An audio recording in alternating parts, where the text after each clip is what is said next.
2026년 1월 30일 베이징의 공기는 평소보다 차갑고 무겁게 가라앉아 있습니다. 세상을 뒤흔들었던 이른바 블랙 세터데이, 즉 장유샤와 류전리라는 군부의 두 거물이 입건 조사를 받는다는 공식 발표가 나온 지 정확히 엿새가 흘렀습니다. 일반적인 시민들에게 이 6일이라는 시간은 그저 휴대전화의 알림창을 몇 번 더 확인하거나 식사 자리에서 나눌 흥미로운 이야깃거리가 늘어난 것에 불과할지도 모릅니다. 하지만 권력의 소용돌이 한복판에 서 있는 중남해의 고위 관료들에게 이 시간은 마치 하루가 1년처럼 느껴지는 고통스러운 인고의 시간이었을 것입니다. 모든 이들의 시선은 단 한 곳을 향하고 있었습니다. 이 거대한 사태 이후 권력의 정점에 있는 지도자가 어떤 모습으로 등장할 것인가, 그리고 이 무너져가는 질서를 어떻게 다시 세울 것인가에 대한 해답을 기다리고 있었습니다. 마침내 오늘 오후 기다리던 소식이 전해졌습니다. 중국 공산당 중앙정치국은 정례 회의를 개최했고 신화통신은 기다렸다는 듯이 통고문을 발표했습니다. 겉으로 보기에는 평소와 다를 바 없는 무미건조한 행정문서처럼 보이지만 고미술 시장에서 진귀한 보물을 찾아내는 해안을 가진 이들에게 이 문서는 거대한 폭로의 장과 다름없습니다. 진정한 가치는 그들이 무엇을 썼느냐가 아니라 무엇을 감추고 무엇을 차마 쓰지 못했느냐에 들어있기 때문입니다. 과거에는 머릿속에 각인이라도 시킨 듯이 매일같이 강조하던 신성한 용어들이 오늘 발표된 문장 속에서는 흔적도 없이 사라져버렸습니다.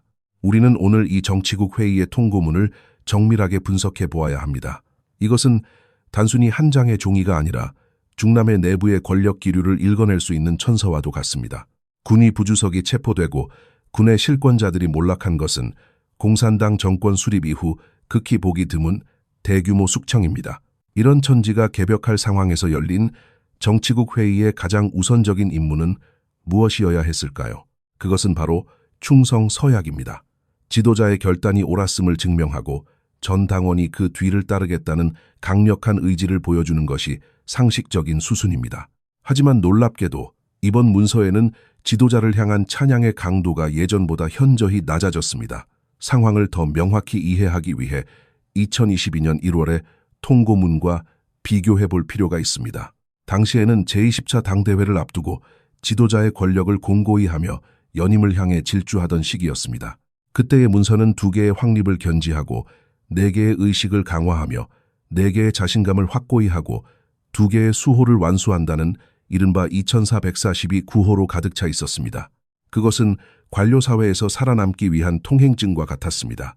시간은 흘러 2025년 1월 지도자와 장유샤 사이의 권력 투쟁이 정점에 달했던 시기에는 상황이 변했습니다. 당시 지도자는 군부 실권파의 반격으로 인해 기세가 꺾인 상태였고 그 결과 통고문에서 2440이라는 표준 충성 구호가 자취를 감추었습니다. 우리는 그때 지도자의 권력에 균열이 생겼음을 직감했습니다. 그리고 다시 1년이 지난 2026년 1월 30일 상황은 또 한 번 반전되었습니다. 지도자는 강력한 수단을 동원해 눈엣가시였던 장유샤를 제거하는 데 성공한 것처럼 보입니다. 산술적으로 본다면 지금은 지도자가 완전한 승리를 거두고 자신의 권위를 그 어느 때보다 드높여야 할 시점입니다. 그렇다면 오늘의 통고문은 2022년보다 더 열광적이고 노골적인 충성 맹세로 도배되어야 마땅합니다. 그러나 현실은 냉담했습니다. 통고문에는 중앙당의 집중 통일 영도를 견지하고 엄격한 당 관리를 이행한다는 차갑고 형식적인 문장만이 남았습니다. 지도자의 절대적 지위를 상징하던 2442 구호는 그가 패배했던 2025년과 마찬가지로 여전히 돌아오지 않았습니다. 만약 2025년에 이 구호가 빠진 이유가 승리하지 못했기 때문이라면 2026년인 지금도 돌아오지 못하고 있다는 사실은 더 무서운 진실을 암시합니다. 그것은 바로 지도자가 상대를 물리적으로 제거하는 데는 성공했을지언정 당내의 마음을 얻는 데는 철저히 실패했다는 증거입니다. 전군이 요동치고 인심이 흉흉한 이 결정적인 순간에 정치국 회의에서 충성 구호를 생략했다는 것은 지도자가 더 이상 최고 권력층 내부에서 절대적인 핵심으로 인정받지 못하고 있음을 뜻합니다. 장유샤를 체포한 행위가 당내에서 정치적 정당성을 획득하지 못했다는 방증이기도 합니다. 정치국의 다른 구성원들은 지도자의 정보기관이나 특무 조직이 두려워 겉으로 반대하지는 못할지언정 마음으로는 복종하지 않고 있습니다. 심지어 승리를 선포하는 문구조차 전당과 전국에 자신있게 공포하지 못할 정도로 국면 장악력을 잃어가고 있는 것입니다. 이것은 승리자의 선언이 아니라 홀로 남겨진 권력자의 고독한 독백에 가깝습니다. 물리적인 폭력이 규칙을 부수고 책상을 엎어버릴 수는 있지만 무너진 권위와 신뢰를 다시 세울 수는 없다는 것을 이 건조한 통고문 한 장이 웅변하고 있습니다. 통고문의 행간을 깊숙이 들여다보면 권력의 중심부에서 벌어지는 기묘한 암투의 흔적이 더욱 선명하게 드러납니다. 특히 중앙서기처가 대량의 업무를 수행했다는 대목은 결코 가볍게 넘길 수 없는 지점입니다. 현재 중앙서기처는 차이치가 관할하는 구역으로 이번 장유샤와 류전리를 숙청하는 과정에서 공산당의 공식 기구인 중앙기율검사위원회나 군기율검사위원회의 정상적인 절차가 완전히 우회되었음을 시사합니다. 대신 그 빈자리를 채운 것은 서기처의 지휘 아래 움직이는 공안 특근국과 국가안전 시스템의 치밀한 특무작전이었습니다. 통고문이 서기처의 공로를 치하하는 것은 사실상 지도자가 자신의 손에 쥔 유일한 무력 수단이자 비밀 경찰 조직인 특무 조직을 독려하는 행위나 다름없습니다. 그러나 이는 역설적으로 지도자가 공식적인 당의 시스템을 신뢰하지 못하고 오로지 비밀 경찰의 칼날에만 의존하고 있다는 취약함을 스스로 고백하는 꼴이 되었습니다. 당의 규칙과 법적 절차를 무시한 채 벌어진 이 기습적인 체포작전은 베이징의 관료 사회를 깊은 정적과 공포 속으로 몰아넣었습니다. 누구도 다음 차례가 자신이 되지 않으리라는 보장을 받을 수 없게 된 지금 중남해의 붉은 담벼락 안쪽은 그 어느 때보다 차가운 긴장감이 감돌고 있습니다. 이러한 권력의 불법성은 대중에게 전달되는 정보 매체인 텔레비전 화면에서도 기괴한 방식으로 표출되었습니다. 중국의 정치 체제 안에서 신문 연파의 영상 자료는 단순한 뉴스가 아닌 권력의 정당성과 고위층의 단결을 증명하는 가장 강력한 시각적 도구입니다. 과거 지도자가 지방의 오지를 방문하여 노인들의 낡은 냄비 뚜껑을 열어보거나 농민의 거친 손을 어루만지는 일상적인 모습들조차도 꼼꼼하게 촬영되어 전국에 방송되었던 것을 우리는 기억합니다.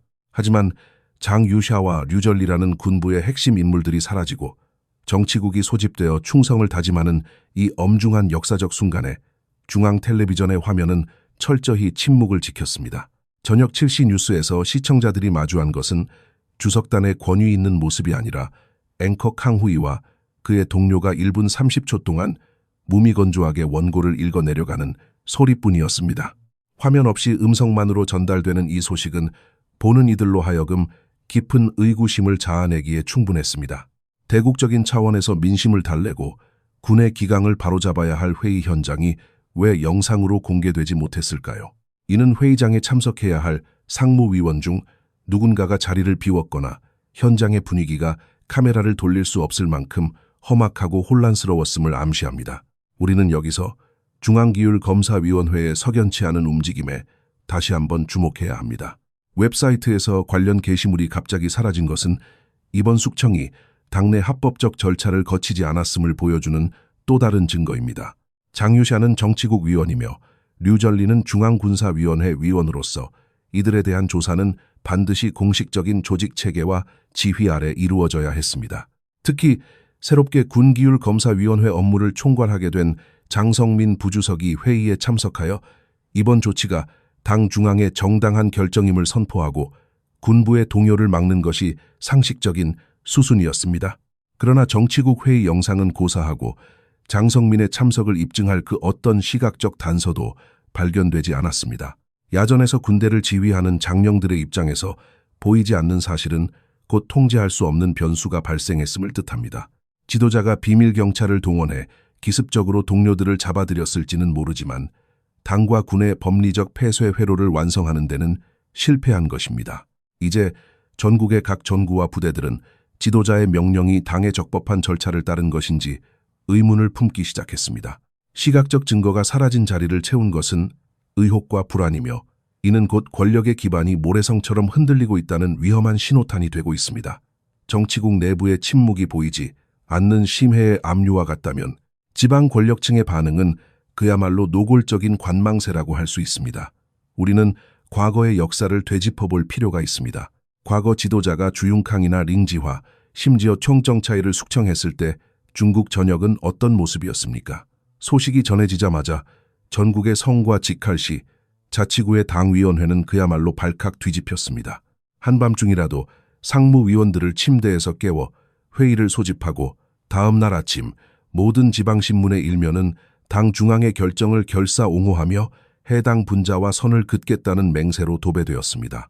충성서약의 속도가 곧 자신의 정치적 생명줄이었기에 조금이라도 늦거나 소극적으로 보이면 숙청의 칼날이 자신을 향할까 전전긍긍하던 시절이었습니다. 하지만 지금은 어떻습니까?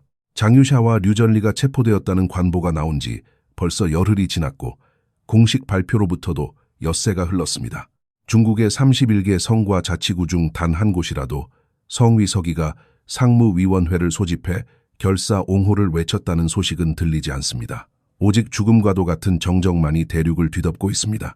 이 지방의 실권자들은 수십 년간 권력의 생리를 몸으로 익힌 그야말로 여우와 같은 존재들입니다. 그들이 소식을 몰라서 침묵하는 것이 아닙니다. 오히려 그들은 해외의 반응과 여론의 향방을 그 누구보다 예민하게 살피며 풍향계를 돌리고 있습니다. 지금 그들은 위험을 평가하고 있습니다. 장유샤를 체포한 것은 과거 주융캉이라는 이빨 빠진 호랑이를 잡았던 것과는 차원이 다른 문제입니다. 장유샤는 현역 군이 부주석이자 홍위대 군부의 대부이며 군 내부의 뿌리가 가늠할 수 없을 정도로 깊은 실권자입니다. 지난 1년 동안 지도자의 권위가 흔들리는 과정을 지켜본 지방 장관들은 이번 싸움의 최종 승자가 누가 될지 확신하지 못하고 있습니다. 만약 군부가 반격에 성공하거나 지도자가 다시 군부와 타협하게 된다면 가장 먼저 충성서약을 했던 이들이야말로 가장 먼저 제거될 표적이 될 것임을 그들은 너무나 잘 알고 있습니다. 그래서 지금 전당 관료사회는 약속이라도 한 듯 입을 굳게 닫고 상황을 지켜보는 집단적 태업에 들어갔습니다. 중앙의 의지가 지방 관료들의 조건 반사를 끌어내지 못한다는 것, 이것은 거대한 관료 기계가 지도자의 가속 페달을 거부하고 공회전을 시작했음을 의미합니다. 문관들이 눈치를 보며 엎드려 있다면 총구석을 쥔 군 내부의 분위기는 더욱 험악합니다. 중국의 전통적인 규칙에 따르면 군부의 핵심 인사가 낙마했을 때 각 전군은 즉각적으로 당 지휘총과 군위 주석 책임제를 강조하며 지지 성명을 내놓아야 합니다. 하지만 1월 24일 신화통신의 통고가 나온 당일 우리는 경악스러운 현상을 목격했습니다. 장유샤의 오랜 근거지인 북부전구와 베이징을 수호하는 중부전구는 입건 조사에 대한 단독 통고문을 아예 게시하지 않았습니다. 대신 국방부 대변인의 일반적인 소식을 전하는 기사 속에 이 사건을 슬그머니 끼워 넣으며 정치적 지진을 평범한 일기예보 수준으로 격화시켰습니다. 북부전구는 장유샤가 수십 년간 공을 들여온 심양군구의 후신이며 그의 부친부터 이어져 온 군맥이 거미줄처럼 얽혀있는 곳입니다. 이곳의 침묵은 우리가 복종하지 않으니 잡을 테면 다 잡아보라는 무언의 항변과 같습니다. 베이징의 방어선을 책임지는 중부전구의 상황은 지도자에게 더욱 치명적입니다. 이곳은 제81, 82, 83 집단군을 관할하며 황궁을 지키는 어림군 역할을 수행해야 하는 곳입니다. 하지만 이곳 역시 단독 성명을 내지 않았습니다. 특히 류전리가 군단장을 지냈던 제82 집단군은 과거 6.2 오전쟁 당시 만세군으로 불리던 제38군의 후신으로 베이징에서 가장 가깝고 가장 강력한 중무장 기갑부대입니다. 베이징 시내에 주둔하며 대테러와 정찰을 담당하는 특수작전 여단 역시 류전리가 직접 키워낸 부하들입니다. 지도자는 자신이 어림군을 동원해 정적을 제거했다고 믿고 싶겠지만 실상은 정적의 앞마당에서 위험천만한 도발을 감행한 셈입니다. 베이징의 안전판이 지도자를 지키는 철벽이 아니라 언제든 복수의 군단으로 돌변할 수 있는 시한폭탄이 되어버린 것입니다. 동부, 남부, 서부 전구의 반응 또한 교묘하기 이를 데 없습니다. 이들은 통고문을 게시하기는 했지만 문장의 구성을 살펴보면 아주 영리한 책임 회피의 기술이 숨어 있습니다. 신화통신의 원문이 당 중앙의 결정에 따른 체포라고 주어를 명확히 한 반면 이들 전구의 게시물은 국방부 대변인 장빈 대교가 보도한 내용에 따르면 이라는 형식을 취했습니다. 이것은 황제의 성질을 직접 받드는 것이 아니라 전령이 전하는 말을 단순히 전달만 하겠다는 정치적 강등 처리입니다. 군령이 산을 넘지 못하고 평지에서 흩어지는 형국입니다. 심지어 각 지방 도시에서 목격된 장갑차의 이동과 전투기의 출격은 베이징을 향한 반란이라기보다 지방 관료들을 위협하며 군부의 독자적인 태도를 과시하는 무력 시위에 가깝습니다. 지도자가 군대를 지휘하는 것이 아니라 군대가 총구를 앞세워 지도자와 협상을 벌이고 있는 긴박한 대치 상황이 지금 이 순간에도 이어지고 있습니다. 군 내부의 불만은 전구의 침묵을 넘어 군부의 목소리를 대변하는 매체인 해방군보의 행간에서도 소리 없이 울려 퍼지고 있습니다. 최근 며칠간 해방군보에 실린 기사들은 그 자체로 하나의 암호문이자 지도자를 향한 서늘한 경고장입니다. 특히 오늘 발행된 기사 중 베이징 위수구에서 작성한 실천의 접점을 찾아 숙련된 본령을 단련하자는 글을 주목해 보아야 합니다. 이 글은 겉으로 지도자의 강군 사상을 학습한다는 형식을 취하고 있지만 그 내면은 온통 응급 상황 처치와 중요 목표, 경계, 그리고 반응 시간 단축이라는 단어들로 가득 차 있습니다. 강군 사상을 논하면서 왜 충성이나 당의 지휘를 말하지 않고 오로지 경계와 처치만을 강조하는 것일까요? 이것은 미국이나 대만의 위협을 대비하는 것이 아닙니다. 베이징 시내에서 언제 터질지 모르는 내란과 병변, 즉 군 내부의 반란을 방어하기 위한 살벌한 대비령입니다. 더욱 의미심장한 것은 중부전구 제8-13 집단군에서 올린 한 병사의 발자국을 따라서라는 제목의 글입니다. 이 글은 과거 전쟁터에서 얼음 조각이 되어 죽어간 병사들의 비극적인 서사를 다루며 선배들의 절필시를 읽는 장면을 묘사합니다. 장유샤라는 노장군이 숙청된 지 얼마 지나지 않은 시점에 이런 감성적인 추모글을 올린 배경은 무엇일까요? 장유샤는 베트남 전쟁에서 직접 총을 들고 사선을 넘나들며 전우의 시체를 넘고 돌아온 인물입니다. 그는 군 내부에서 감히 범접할 수 없는 야전의 혼을 상징합니다. 그런데 총 한 번 잡아보지 못한 문관들이 권력 투쟁을 위해 이런 노병을 비겁하게 잡아 가두었습니다. 제8-13 집단군의 글은 진짜 군인은 얼음판 위에서 피를 흘리는데 중남해의 권력자들은 따뜻한 방 안에서 특무정치나 일삼고 있다는 날 선 비판을 담고 있습니다. 우리의 선배들이 모욕당했고 군의 영혼이 뽑혀나갔다는 이 소리 없는 통곡은 공개적인 욕설보다 더 무섭게 기층 병사들의 가슴에 분노의 불씨를 지피고 있습니다. 이러한 군 내부의 들끓는 분위기는 지난 1월 29일 국방부 정례 기자회견장에서 극에 달했습니다. 전 세계에서 몰려든 기자들은 국방부 대변인 장빈 대교를 향해 장유샤라는 세 글자를 집요하게 던졌습니다. 80분 동안 이어진 회의에서 무려 10개가 넘는 질문이 장유샤의 체포와 핵기밀 유출설, 그리고 군사위원회의 마비 상태에 집중되었습니다. 그러나 회의가 끝난 뒤 국방부 홈페이지에 올라온 공식 실록에서는 이 날카로운 질문과 대답들이 단 한 글자도 남지 않고 깨끗하게 삭제되었습니다. 대신 그 자리에는 중러 영상통화나 필리핀과 대만을 향한 진부한 비난만이 남겨졌습니다. 당 중앙이 정당하게 처리한 사건이라면 무엇이 두려워 질문 자체를 지워버린 것입니까? 이것은 지도자가 꾸민 숙청의 각본이 얼마나 허술하고 설득력이 없는지를 역설적으로 증명합니다. 특히 월스트리트 저널을 통해 흘러나온 장유샤의 핵기밀 유출 보도는 지도자가 이번 숙청에 국가안보라는 명분을 입히기 위해 급조한 공작의 흔적이 역력합니다. 장유샤를 민족의 반역자로 몰아세워 군부의 동정론을 차단하려 했던 것입니다. 하지만 기자들의 추궁에 국방부 대변인은 당당하게 증거를 제시하기는커녕 멋대로 추측하지 말라는 궁색한 답변으로 일관했습니다. 만약 장유샤가 정말로 간첩이었다면 지도자는 그 증거를 온 세상에 뿌리며 자신의 정당성을 선포했을 것입니다. 하지만 지금은 입을 막고 게시물을 지우기에 급급합니다. 이 저질스러운 거짓말은 군부의 존경을 받기는커녕 중남해의 수장이 수단과 방법을 가리지 않고 동료를 모함한다는 인상만을 심어주었습니다. 군 통수권자가 군대를 통솔하는 것이 아니라 치졸한 자작극으로 군대를 기만하고 있는 셈입니다. 더욱 비극적인 사실은 현재 중국의 군사지휘 체계가 완전히 붕괴되었다는 점입니다. 기자의 질문대로 7명의 군사위원 중 5명이 사라지고 오직 지도자와 장성민 두 사람만이 남은 이 기이한 군사위원회는 사실상 기능이 정지된 빈 껍데기입니다. 다음 군사위원회 회의가 언제 열리느냐는 질문에 국가 군사 기밀이라고 답한 것은 비밀이라서가 아니라 회의를 열 사람조차 없다는 비참한 현실을 감추기 위한 고육지책입니다. 심지어 미국의 마르코 루비오 장관조차 이번 사태를 핵 유출이 아닌 단순한 권력 다툼과 부패의 결과라고 일축하며 지도자의 시나리오를 비웃고 있습니다. 해외 세력조차 협조해주지 않는 이 어설픈 연극은 이제 마지막 막을 내릴 준비를 하고 있습니다.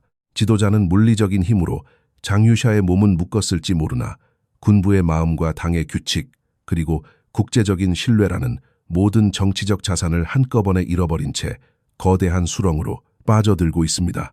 지도자가 정적의 육신을 구속하고 군부의 실권을 장악한 것처럼 보이는 지금, 이 순간이야말로 중남해의 권력이 가장 위태로운 시기입니다. 저는 이 일련의 과정을 지도자와 장유샤 사이에 숨막히는 권력 대결이라고 불러왔습니다. 하지만 오늘 우리 앞에 놓인 결과는 지도자의 온전한 승리가 아닙니다.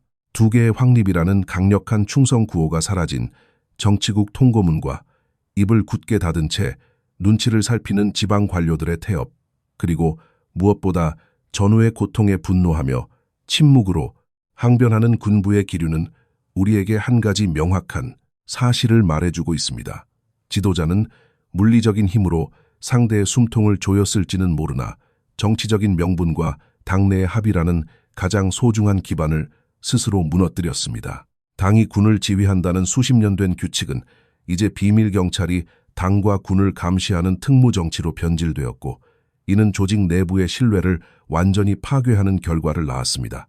군보에 실린 비장한 글들과 국방부의 궁색한 검열은 이 거대한 권력 기구가 더 이상 정상적으로 작동하지 않고 있음을 시사합니다. 부패 척결이라는 명분 아래 자행된 이번 숙청이 사실은 추잡한 조작과 권력 투쟁에 불과했다는 진실이 만천하에 드러나고 있습니다. 이제 지도자는 중남해의 붉은 담벼락 안에 갇힌 채 자신을 지켜줄 유일한 칼날인 특무 조직만을 부여잡고 있습니다. 하지만 역사가 증명하듯 공포로 세운 성벽은 내부의 작은 균열에도 허망하게 무너져 내리기 마련입니다. 자신의 부하와 동료를 믿지 못해 특무 조직의 뒤에 숨은 지도자가 과연 얼마나 더 오래 이 거대한 대륙을 통치할 수 있겠습니까? 권위가 사라진 자리에 남은 것은 날 것 그대로의 폭력뿐이며, 그 폭력은 머지않아 자신을 향한 부메랑이 되어 돌아올 것입니다.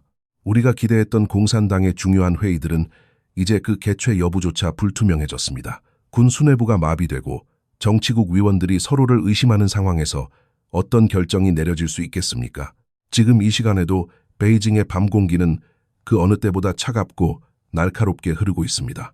향후 48시간 동안 벌어질 전구 사령관들의 움직임과 베이징 방어선의 변화는 중국의 미래를 결정지을 결정적인 분수령이 될 것입니다.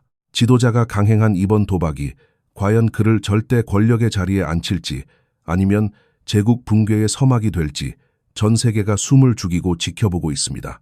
진정한 강자는 힘으로 굴복시키는 자가 아니라 법과 원칙으로 마음을 얻는 자입니다. 지금 중남해에서 들려오는 정적은 승리자의 여유가 아니라 몰락을 예감한 이의 처절한 비명과도 같습니다.